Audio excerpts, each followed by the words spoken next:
In chapter 3, I learned about ionic and covalent bonds. One thing I did learn is that atoms create chemical bonds to become more stable, and an ionic bond is when an atom shares an electron to another atom, and this either creates a positive or negatively charged bond.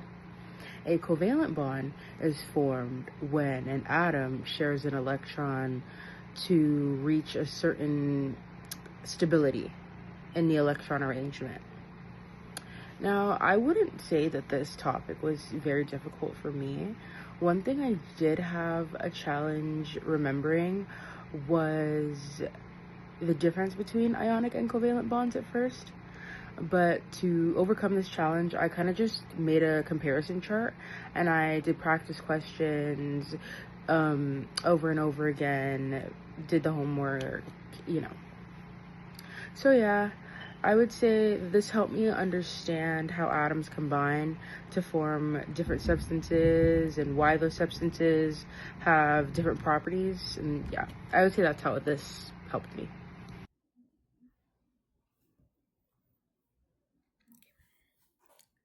Hello everyone, my name is Valeria Hilsa. I'm going to talk about what I learned in this chapter and some challenges that I had. I learned in this chapter that chemical formula shows the elements in a compound and the number of atoms of each element. I also learned the difference between empirical formulas, molecular formulas, and structural formulas. Empirical formulas show the simplest radius of atom, molecular formula shows the actual number of atoms, and a structural formula shows how the atoms are connected. The most difficult part was remembering the difference between these three formulas and knowing when to use each one. I also found it challenging to simplify molecular formulas to empirical formulas. However, after practicing more examples, I become more confident and understand the concept better. Overall, this chapter helped me to understand how chemical formulas represent compounds and why they're important in chemistry. Hello everyone, Sonny Collado here. So, now we're gonna continue with the ionic compounds. What is it? So, the ionic compounds are composed by cations, that means mostly metals, and anions, that are mostly non-metals. These ones are together by something called ionic bond. The ionic bonds, what is this? The ionic bonds is the relation or the attraction that has the attraction between a metal that loses electrons and another that does not. With that, I mean the attraction. Sorry, the attraction between a metal that loses electrons and the one, I mean, a metal that instead of losing electrons gains electrons. So, in the topic of naming ionic compounds, we have a basic definition. So, uh, the ionic compounds are categorized by two types, and these ones depends on how the metal are composed, how the metal is compound with another.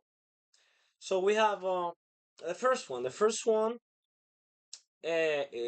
metal is gonna be the one that only makes one type of ion, and the other one that is pretty simple. It's just that makes more than one type of ion.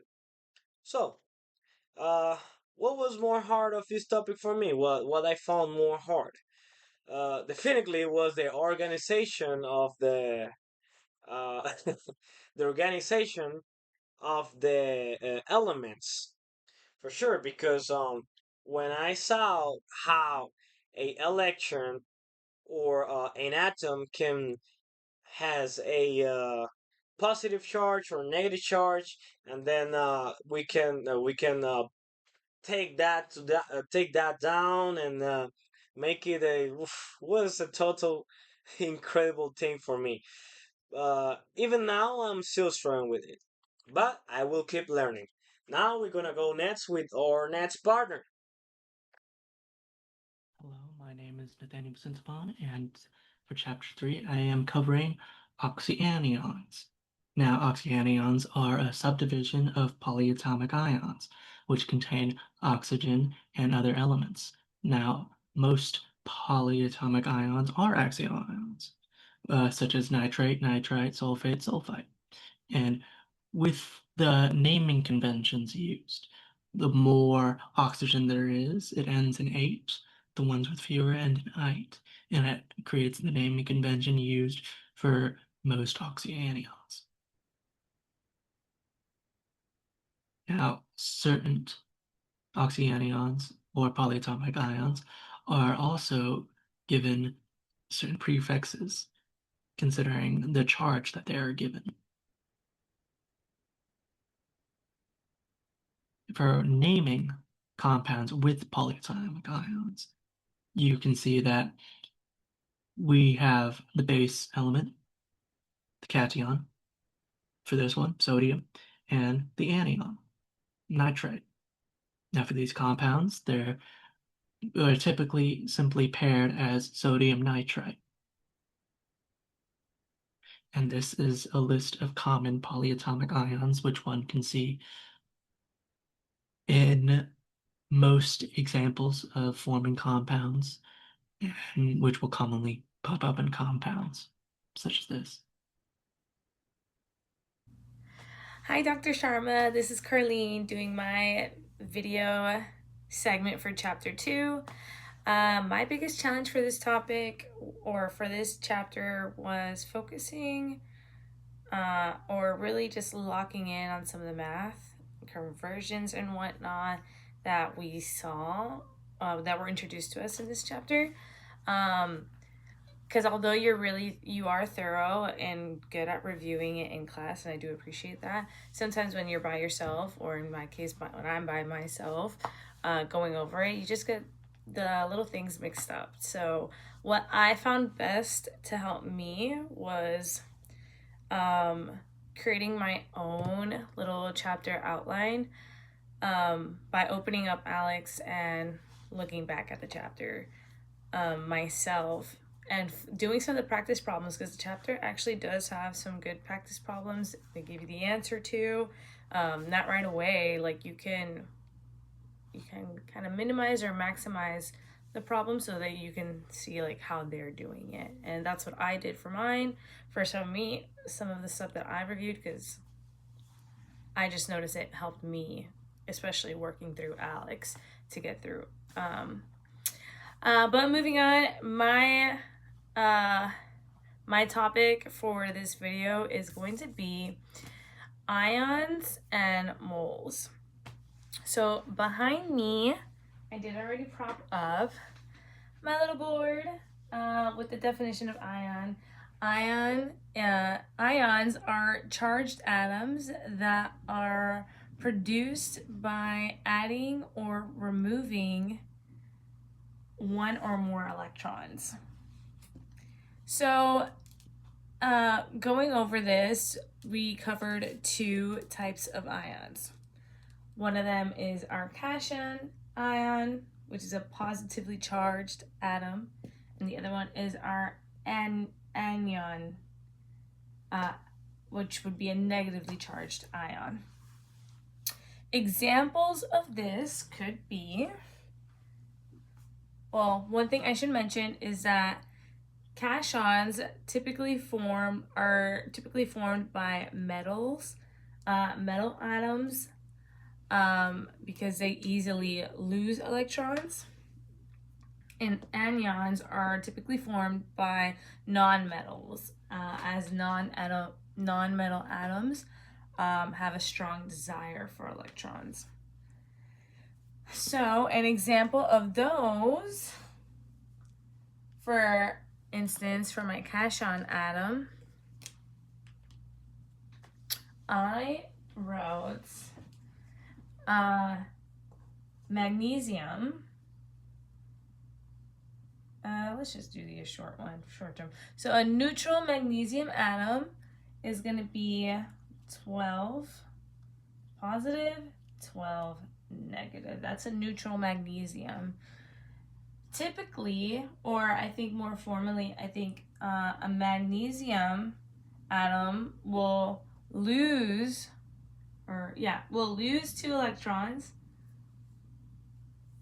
when forming like another molecule or compound. It'll typically lose 2, so you'll have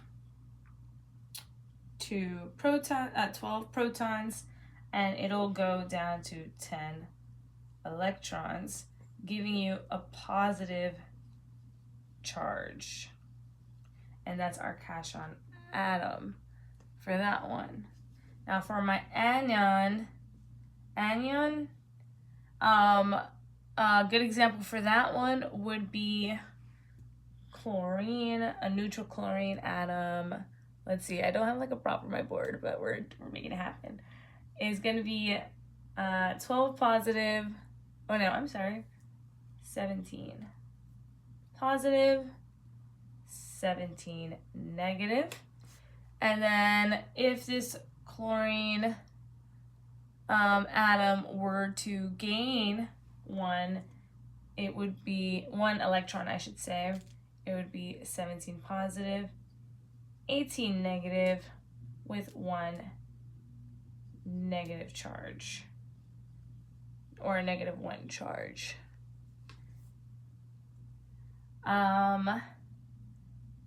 Yeah, that's just an example. I think chlorine is one of those elements that can gain or lose multiples. I might be wrong there. Can gain multiple electrons. In this case, I just showed it gaining 1, so it would be chloride. Ta-da! Moving forward, caption cut. Now that we've addressed ions, let's address moles, also featured in chapter 2. So, what is a mole?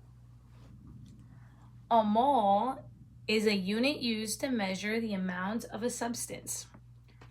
The quantity is known as Avogadro's number, featured here as 6.022 times 10 to the 23rd power.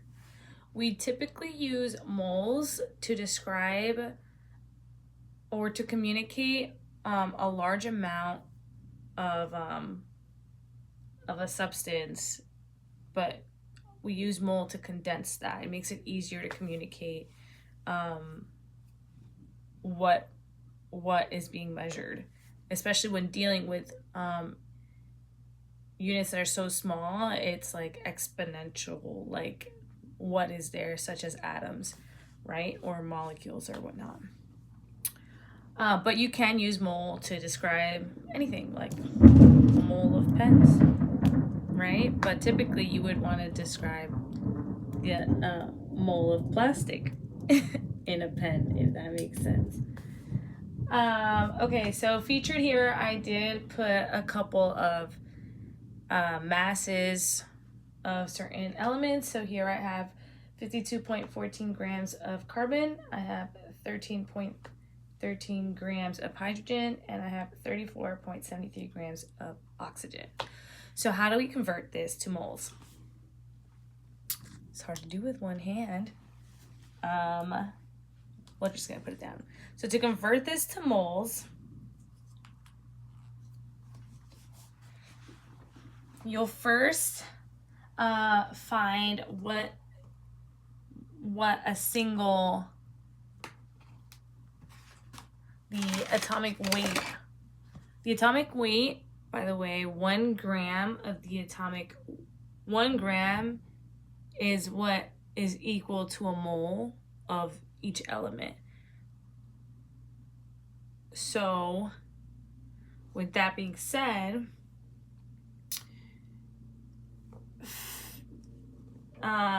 the mass of carbon featured here would be, you would put it, divided by 1, and then you would, in this case,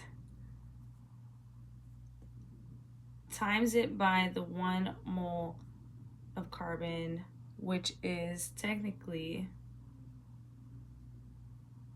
it's 12.01 grams.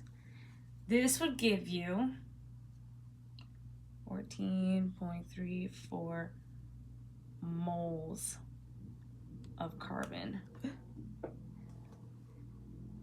Right? It's hard to do when I'm left-handed too.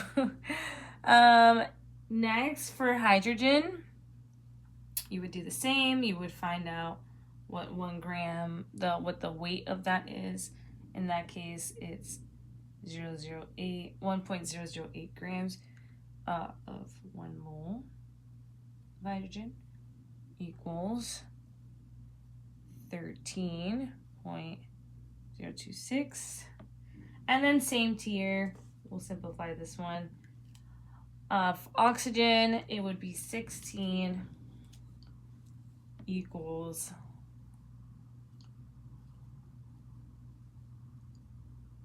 1 mole oxygen, mole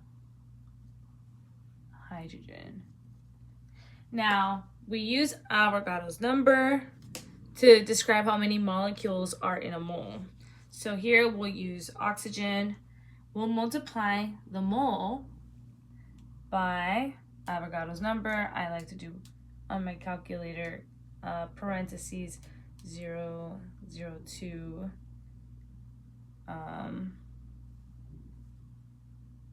Yeah, we'll just leave it like that. Times 1023.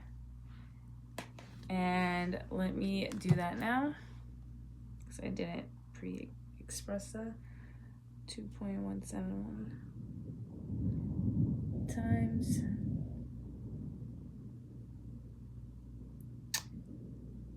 10 to the 23rd gives me a huge number.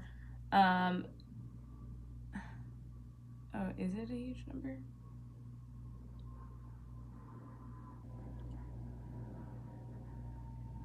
No, actually, it doesn't give me a huge number. It gives me 1.307, and we'll leave it there. It's actually pretty long, but that's how many molecules? I'm confused. Right? Is that how I discover molecules? You take the mole, yes, and that equals molecules. Which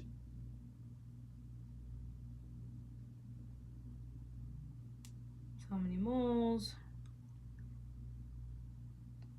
Yeah. So that's how many molecules, 1 point something. That doesn't really make sense to me.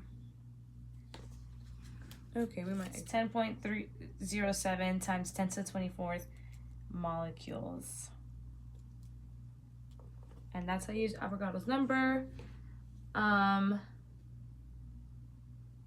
communicate molecules. And you can convert another way as well, the opposite way. So that's my segment for chapter 2. Thank you.